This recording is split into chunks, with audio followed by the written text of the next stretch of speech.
crise na economia. Em meio à discussão sobre a meta fiscal para 2024, Lula afirmou que dinheiro bom é dinheiro transformado em obra. O presidente pediu aos ministros que sejam os melhores gastadores do dinheiro em obras de interesse do povo brasileiro. Uma coisa importante, por isso que o companheiro Haddad está nessa mesa aqui, além de ser o nosso libertador de dinheiro, o cara que põe dinheiro na mão dos ministérios, ele tem uma coisa muito importante, que é o seguinte: a gente não pode deixar sobrar dinheiro que está previsto ser investido nos ministérios.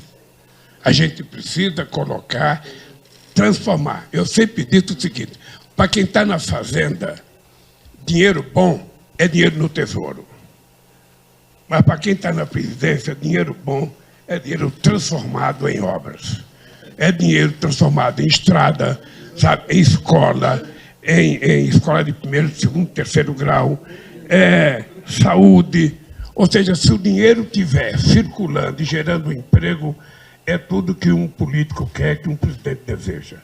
Então, nós queremos que vocês sejam os melhores ministros deste país, os melhores executores deste país, os melhores gastadores do dinheiro em obras de interesse do povo brasileiro.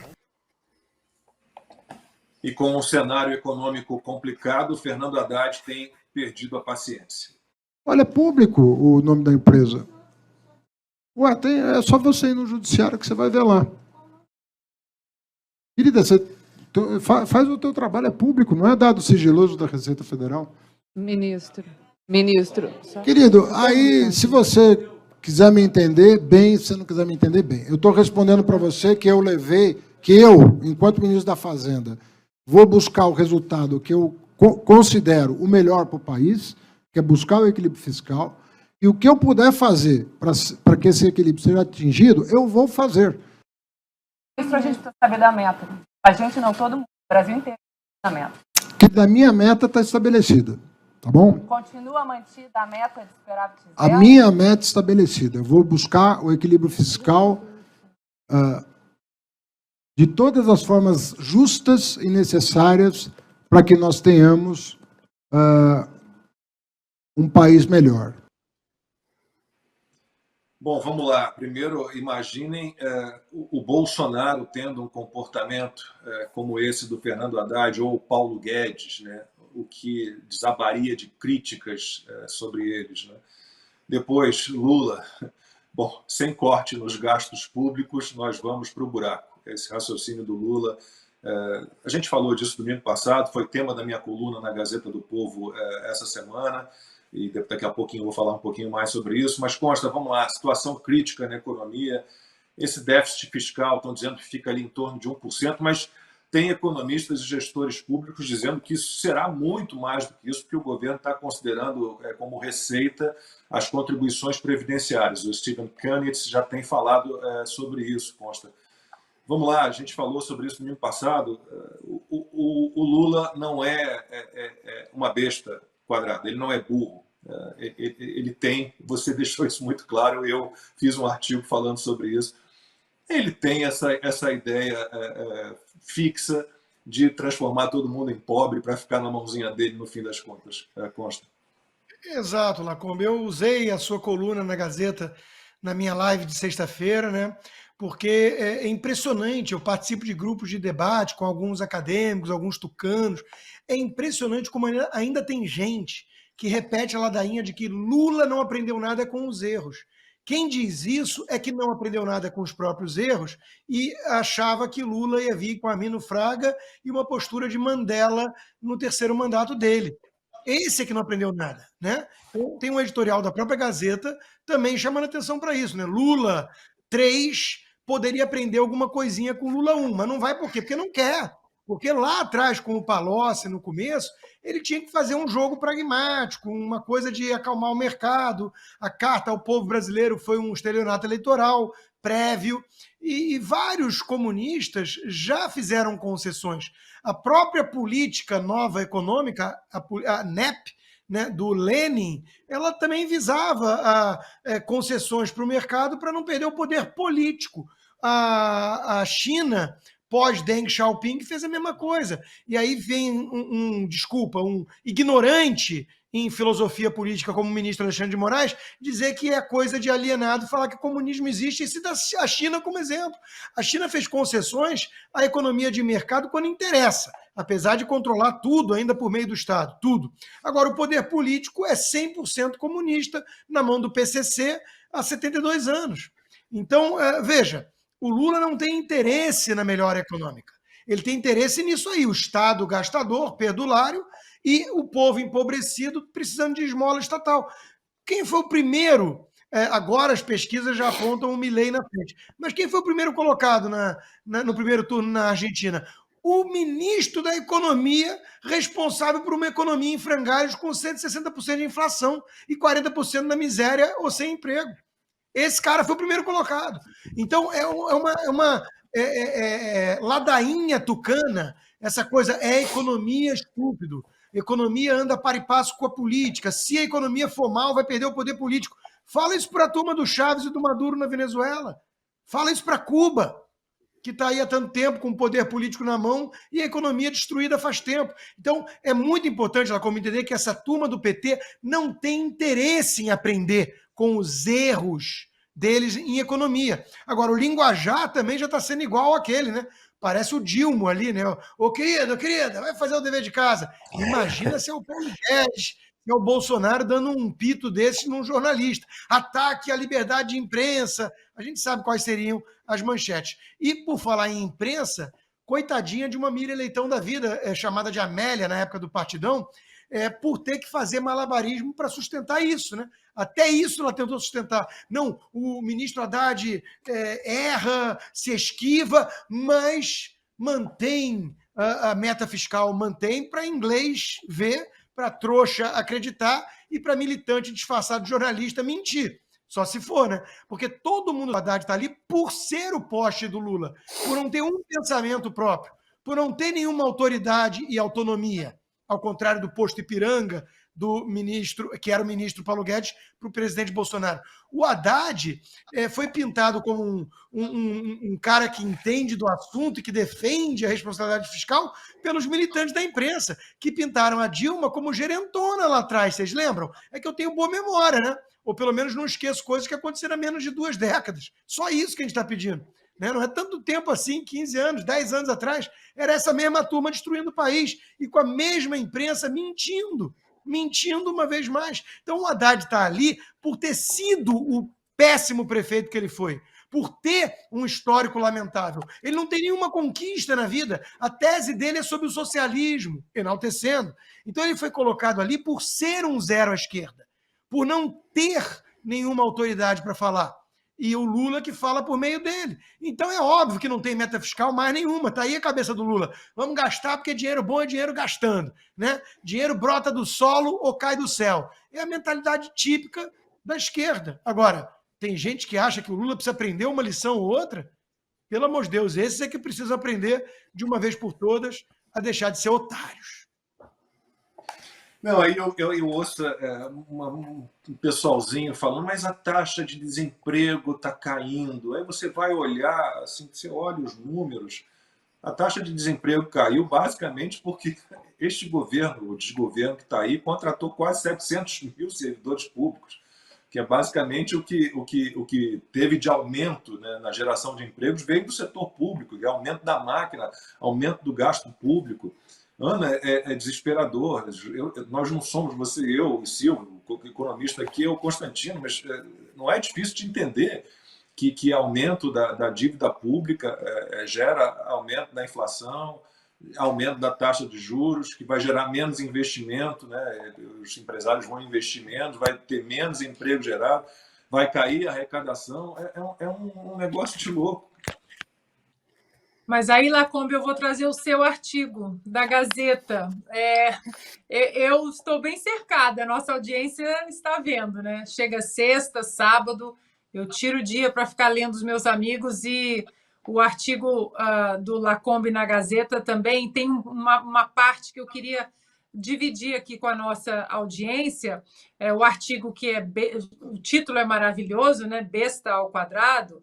Eu acho que tem um pedacinho ali, Lacombe, que você mata a charada disso tudo, porque nós podemos falar de números, de ministérios, da parasitagem toda de Brasília hoje, quase 40 ministérios, haja armário para tanto cabide de emprego, para tanto parasita, mas é isso que você escreveu aqui, abro aspas para o nosso querido Lacombe.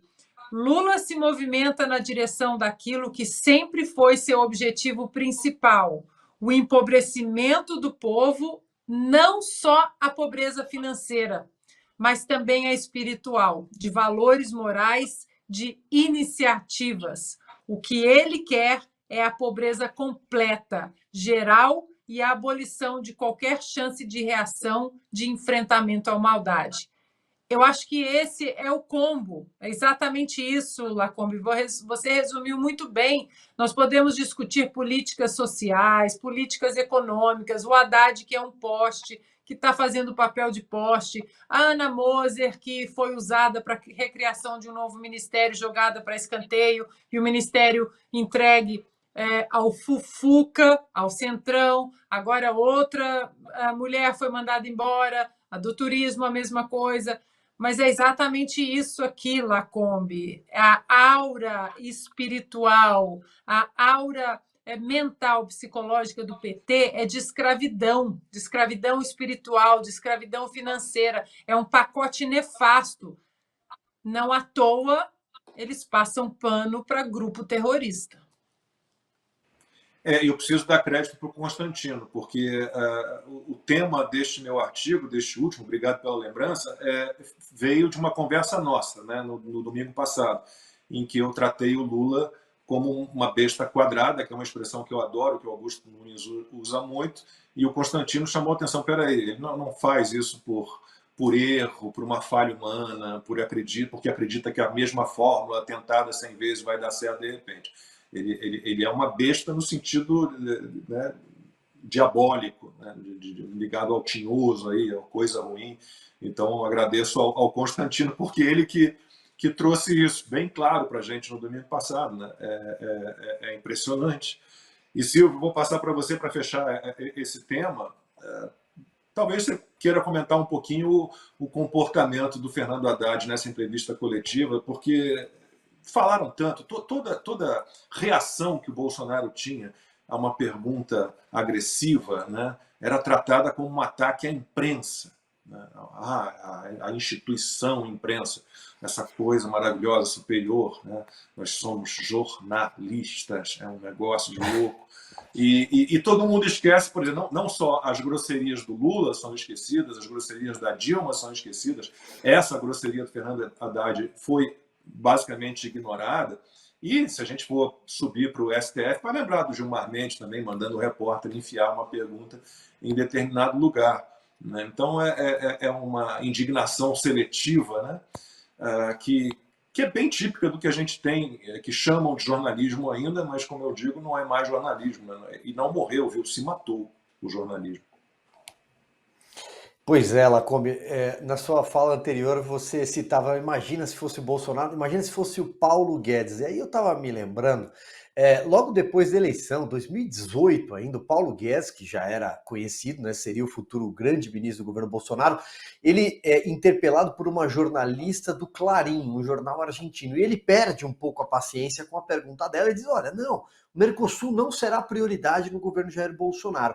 E isso se transforma num editorial aqui de um grande jornal brasileiro, dizendo o seguinte, esse será o tratamento dado pelo ministro da Fazenda aos jornalistas brasileiros. É assim que eles vão tratar a imprensa.